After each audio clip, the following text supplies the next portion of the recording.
Hello, I'm Sandy Doherty. Welcome to the Vaile Mansion. We're going to have a tour today and see how just wonderful this old building is. Before we go any further, I want to point out to you this cut glass window here is original, and there are 5 of them. You can't see them right now, but you will later. So let's go on in. We are in the gentleman's drawing room. Now today, when you go through this house, if according to the Vailes, it had 31 rooms, but they counted hallways, they counted bathrooms, they counted closets. We don't do that in modern times, but you are going to see 15 of the main, what was considered public rooms. They would have had guests there. And so here in the drawing room, this whole house has been restored as close as possible to 1881. The Vailes had the mansion built. Took about 3 years, but they moved in the fall of 1881. The houses kind of have some tragic history. The Vailes moved in October 81. Mrs. Vaile died 18 months later of a self-administered overdose of laudanum. Now, laudanum is morphine, and it was a legal drug in those days. You could buy it across the counter. Mr. Vaile made his first fortune because he had the mail routes for the Santa Fe Trail. The United States Post Office at that time only delivered as far as St. Louis. Now, Mr. Vaile was not the only man that had mail routes, because you also had the California and the Oregon Trail. He made a great deal of money. The Vailes intended on the 3rd floor, they were going to have a ballroom that ran the whole length of the 3rd floor on the north and a billiards room on the south. Well, he never finished that, and it just sat empty. Mr. Vaile died in 1894, and by 1910, this was a nursing home and remained a nursing home for 71 years.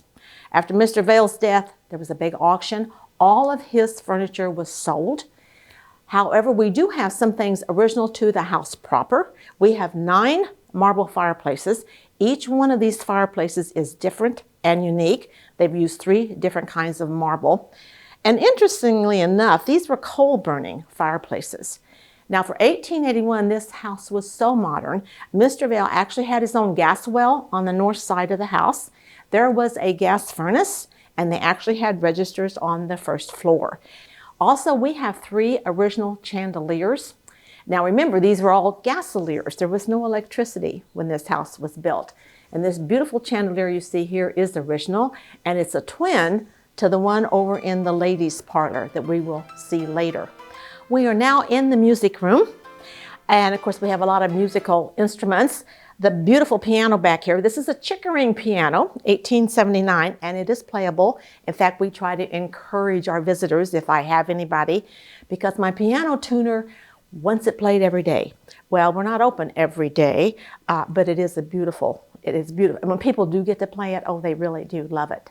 Behind me, you'll see the gray Vermont marble fireplace. And remember, these are all original. And what's very interesting, and you might want to get a close up of it before we leave this room, this has a grapevine design that is carved underneath the top mantle. You're going to see 9 marble fireplaces today. 6 of them will have a motif carved in it that has to do with wine. Now, Mr. Vaile was a very busy businessman because he not only had the mail routes, but he also invested in cattle ranches. And today we have 4.5 acres around our mansion. By the time Mr. Vaile died, he had 1,500 acres. And somewhere to the southwest, not exactly sure where, he actually had his own vineyard. And we have newspaper accounts of where he would serve his own wine to visitors. I have no idea if it was white or red wine, but it was. And you know, it's kind of interesting. Of course, today we have California with Simi Valley and the Napa Valley, all the beautiful wineries that they're known for. But when Mr. Vaile was alive, Missouri was actually the 3rd largest wine producing state in the United States. So that's kind of an interesting fact, like, really? Yeah, it was us. The chandelier is an original chandelier. Now, of course, it has been converted to electricity. But if you get a chance, you'll notice on the arms of the chandelier, there's a little key. And that's because when this was new, you turn that key on in the morning to get the gas, and then they would turn it off at night before they would go to bed. So we're going to go ahead and look at, we have a music box. Now, The Vales did not have a music box, but that was very, very popular in the Victorian days. And we're going to play a little tune for you because we're very lucky it still works. So we're by the music box. And the thing about music boxes, this is from 1901, and a lot of people get to see them in different places, but here we're going to actually let you listen to one.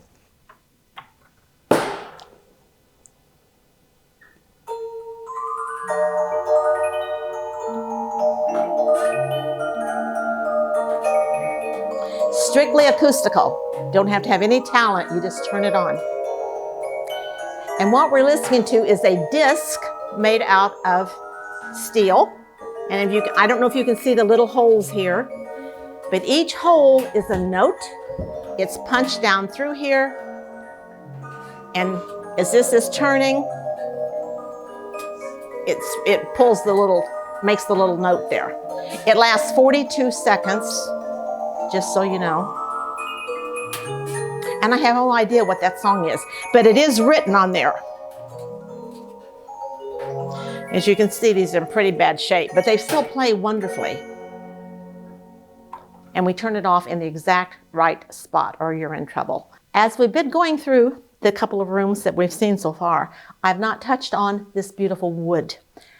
Something that is very unusual, but it was very usual for rich Victorians. All of the wood in this house, except when we get to the staircase. That staircase is black walnut. You need a hardwood for a staircase. All the rest of this gorgeous wood in this house is actually white pine. It's been hand painted. Here you see it looks like walnut with the burled walnut. And then we're going to go into the dining room here in a second. It is painted to look like a light maple. And this was called faubois, which is just a really elegant French way to say fake wood. And it was like an architectural detail, and it was like a fad during the Victorian era. So the next room we're going to go to is the dining room. We're in the dining room now, and of course I've already told you about how the woodwork is all white pine, but it's been painted to look like a light maple. We have another one of our original fireplaces. It is the gray Vermont marble, a very elegant fireplace, has actually granite pillars. And you will find throughout the house, we have all these wonderful fireplaces, and the pillars are always made out of granite. I can't explain that, but I think it's interesting. Behind me, you can see through to the kitchen. This is a pass-through, was something that was really innovative in Victorian.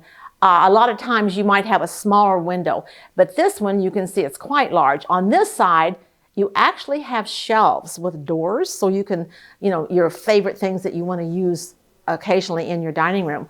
On the other side in the kitchen, and we'll see it later, that's where the everyday things are. There's just plain old shelves over there. And so by having this display, that's just one more Victoriana that we can show to people. We're standing in the Vales upstairs kitchen. When the Vales lived here, there were two kitchens. This was what I call the preparation kitchen. They would have a lot of names for it, the still room, the keeping room, but their cooking kitchen was in the basement. Now you can see behind me and to my right over here, you can see this is this is a stairway that goes up. This is the servants' stairway. In all these really rich, big Victorian houses, the front staircase was for company and for the people that live here. This is for the servants. And of course, this is really funny when I have little kids, 8 and 9, come through the house. Until you were a teenager, even if you were, you belonged to the family, children also used the rear staircase. They did not go up the front one, unless it was Christmas or their birthday. Then that was a treat for them. They got to go up the main staircase. But underneath, there's also, you can't see it, but it's around the corner is the staircase that goes to the basement. So the food would all be prepared here, cut up, whatever, get all the bread made, the rolls made and everything, but it would go downstairs to be cooked. And that's because this is a wooden floor. And so 1881, you either used wood or you used coal. And if you're cooking, you might get a spark on the floor, and that would cause fires. So now we're in what I call the cardinal room. It's really dark red. Kids get a big kick out of it when I like to say, why do I call this the cardinal room? And we started doing that. The Vales got married in 1861, same year that the Civil War started, and they moved to Missouri. And when they first moved to Missouri, they lived in the Westport area of Kansas City. They lived there about, we're not really sure, 11 to 14 years. So you'll notice there's a lot of chairs in these rooms, but they had a lot of visitors. Well, if Mrs. Vaile had two ladies come to call, she really wouldn't want to use the largest room in the house and yell at each other. So they would use the little sitting room. And this is the first time that we have seen the white Carrara marble fireplace. We're going to see it a few more times throughout the house. Okay, now we're in the ladies' parlor, the largest room in the house. And this is our most expensive fireplace. It is basically the white Italian Carrara marble fireplace. The panel you see across the front and the pillars on either side are actually made out of pink onyx. The newspaper account of the house said that when the fireplace is stoked and full of coal, these were coal burning fireplaces, that you would see a pink glow from behind the onyx here. This fireplace has 3 different motifs of wine. Now remember, Mr. Vaile was really into wine. On either side of either corner, there's a little square up here and it's carved. There are 2 hands. Each hand is holding a champagne glass and they're toasting each other. And you can see the bubble between the rims of the glass. Also at the foot of those beautiful pink onyx columns, there are very natural looking grape leaves that are carved into the marble. I always like to show those first because you have other up here. These are very regimented, but these are your grape leaves going across. So this is it is the most expensive and it is the most decorative fireplace in the house. We're going to go upstairs now. Now the upstairs that's really where the Vailes lived. Downstairs, all these beautiful rooms that I've been showing you with these gorgeous fireplaces. This is where they entertained. Upstairs is where they lived. Now it's still beautiful. It's going to be a little bit more simple. I'll try to point that out. Like down here we have 14-foot ceilings. On the second floor we're going to have 12-foot ceilings. But I really want to talk about this staircase. Now the other wood that you've seen throughout the house is painted pine, the faux bois. The staircase is the real deal. This is black walnut. And there's a very bottom reason for that. You need hardwood on a staircase. White pine is not. It is a very soft wood. We're now on the second floor. Now the second floor is where the Vailes lived. Would have been entertained downstairs. And this is really fancy up here, but it's a little bit of cut because this was just for their private living. Now up here we're still lucky because we have 5 of the watercolored ceilings. Downstairs, you know, when it was the nursing home, they just could not afford to hire a painter. Probably would have a hard time finding someone that could do the watercolored designs on the ceiling. Now up here, of course, you're in the center hallway. Now if you look behind me and along the walls, this looks like a living room. And in fact, it was their living room. They didn't entertain up here, but this is where you see the divan and the chairs and the side tables to read or whatever. Also, before we do that, I just want to show you behind, we have these huge display cases of this beautiful French antique clothing. And this is probably about the time from the French Revolution in the very late 1700s. So now originally, we are on the second floor. And originally, when the Vailes lived here, this was their sitting room. It has been redone as a bedroom. When the last owner, Mrs. DeWitt, the lady that so kindly gave the house to the City of Independence, she was also a very active member of the DAR. And so when the city started doing all the restoration, the DAR gave us the bed, the little settee, and that actually is a sewing machine. Everybody today, I think, is all aware of the old Singer sewing machines. That's a Florence sewing machine. Now remember I told you the upstairs, of course, this is 12-foot ceilings. Downstairs we had 14-foot. And this is another beautiful watercolored mural. I usually refer to this room as the cherub room because over in the bay window, you'll see the little design there with the 3 little angels and or cherubs, whatever you have. And so we show it as the bedroom, but I always like to make sure people know it was a sitting room. Okay, we're in Mr. and Mrs. Vaile's bedroom. They did share a bedroom. The fireplace in here is the white Carrara marble. It has the same grapevine design across the front of it underneath the mantle that we saw on the gray marble in their sitting room. So, and that's the first time in this whole house that you've ever seen anything done twice. Downstairs, everything was very unique, very decorative. Up here, they could be a little bit looser with the design. Remember, this is where they lived. They didn't entertain up here. This is the largest room on the second floor.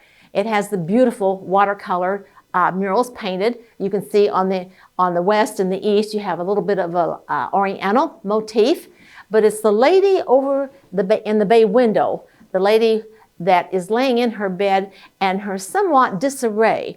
She has on her a nightgown, and you'll notice her bosom is quite exposed. And now the veils, today it's kind of hard to think about.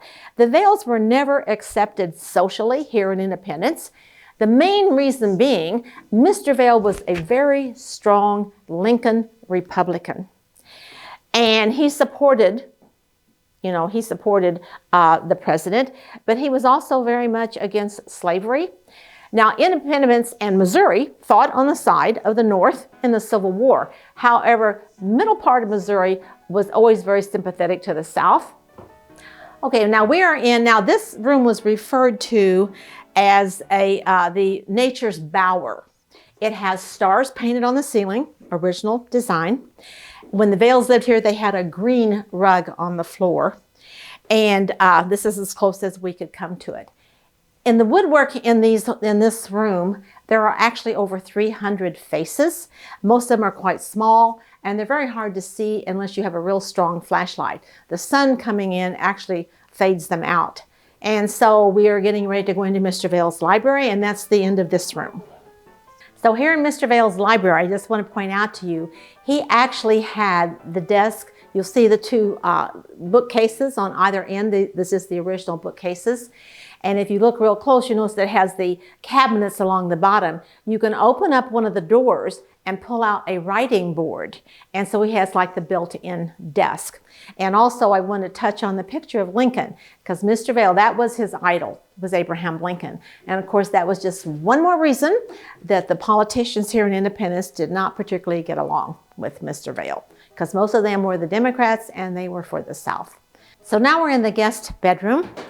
And of all the rooms upstairs, this is the one that does not have any of the original watercolored mural. And you know it probably was the first one done since it's the guest bedroom. However, we think what happened is, I told you that the nursing home by the 1930s put a mental institution on the third floor, divided up all the rooms and made it very secure. Also up there is a bathroom, and it's about 1/5 the size of this room. And so we think probably what happened is they probably had a water leak. And of course, the nursing home never did want to pay the money to have something repainted. We have an armoire over here that has a display of underclothing, ladies' underclothing. And the reason, now the Vails would not have had an armoire because they have a closet in this room. But we found the armoire up on the third floor when it was all being cleaned out after the nursing home. And it's really easy to display things. People can see it much easier without having to try to go into a closet. We are in the guest bathroom. Now remember, there were 2 bathrooms up here on the second floor, extremely unknown in the middle of the United States in 1881. However, wealthy people over in New York did have indoor bathrooms with working toilets and bathtubs. In here particularly, I want to show you the copper bathtub. Now, people did have copper bathtubs, but it was very, very unusual. Also here in this main hallway, we have pictures of the 3 private owners. The portraits of Mrs. Vaile and Mr. Vaile are from old photographs. The one that we have of Mrs. Vaile, she's actually in her wedding dress. Her wedding photo was taken by a very famous war photographer, but he also had studios in Washington, D.C. and in New York City. Mr. Vaile's photograph, he's 63. Now, when the Vails were married, they were married 1861. She was 27, pretty much considered on the shelf, but she came from a very wealthy family. Most people were actually considered an absolute spinster by the time you were 27 and not married. Mr. Vaile was only 31, but we could not find a good picture of him, an authenticated picture, till he's 63. So I always tell people that old geezer did not marry this sweet young thing. They were much closer to the same age. Underneath the staircase is a picture of Carrie Mae Carroll. She is the lady that ran the nursing home for 41 years. She was also the second female lawyer in the state of Missouri. The last pictures I want you to take a look at are of the DeWitts. They are the third final private owner. And Mrs. DeWitt is the lady that gave the house to the city when she died in 1983. The DeWitts were very wealthy. They had no children. Again, no children ever lived in this house. Mr. DeWitt owned car dealerships in New York and Independence.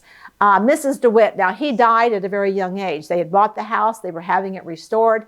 He died of a stroke. The thing about it is when they bought the house, Carrie Mae Carroll, the lawyer that ran it for so long, when she died in 49, the house went on the market. There were actually builders that were bidding on it with the intent to bulldoze the house and put garden apartments here. And Mrs. DeWitt stepped in and bought the house. She paid about $61,000. Now that doesn't sound like a great deal, but in the early 1960s, that was a lot more money than what it sounds like today. So we can really thank Mrs. DeWitt because she is the one that saved the house. So that's the end of it. I want to thank you guys for coming. I hope you've enjoyed it, and come and visit us sometime. When you really get to see all the little details, it's very